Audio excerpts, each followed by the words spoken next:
સુરતમાં નવા વર્ષ 2024ને આવકારવા અનેક આયોજનો થયા છે, ત્યારે 31ની રાત્રે લોકો છાંટો પાણી કરીને નશામાં ધૂત થાય છે તો તેમના વિરુદ્ધ કાર્યવાહી કરવાનો પોલીસ કમિશનર દ્વારા હુંકાર કરવામાં આવ્યો છે।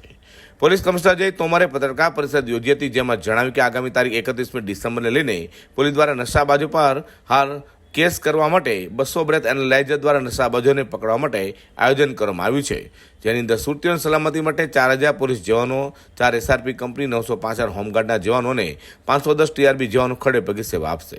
31મી ડિસેમ્બર એટલે આજથી દરરોજ ખાસ ચકાસણી આ બાબતે હાથ ધરવામાં આવશે। અમારી પાસે 200 કરતાં વધારે બ્રેથલાઇઝર્સ છે, એટલે કોઈએ દારૂ પીધેલી છે કેમ એની ડિટેક્શન આ ઉપકરણની મદદથી થઈ શકે, એના પણ મહત્તમ ઉપયોગ કરવામાં આવશે।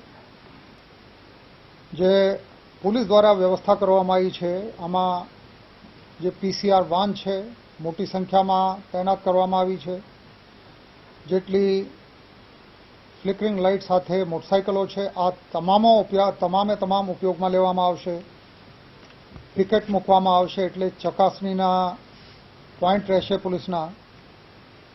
CCTV જે અમારા નેટવર્ક છે, જેની ફીડ અમારા કંટ્રોલ રૂમમાં આવે છે, ત્યાં અધિકારીઓ બેસશે અને કયા વિસ્તારમાં કેવી પરિસ્થિતિ છે એના ઉપર ચાંપતી નજર રાખશે।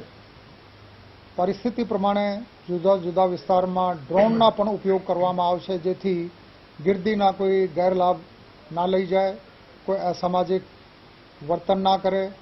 4000થી વધારે પોલીસ, SRPની 4 કંપની, હોમગાર્ડ લગભગ 1000 અને 510 જેટલા TRB નાગરિકો સલામતીથી નવા વર્ષની ઉજવણી કરે અને શહેરમાં એક પણ અનિચ્છનીય બનાવ ના બને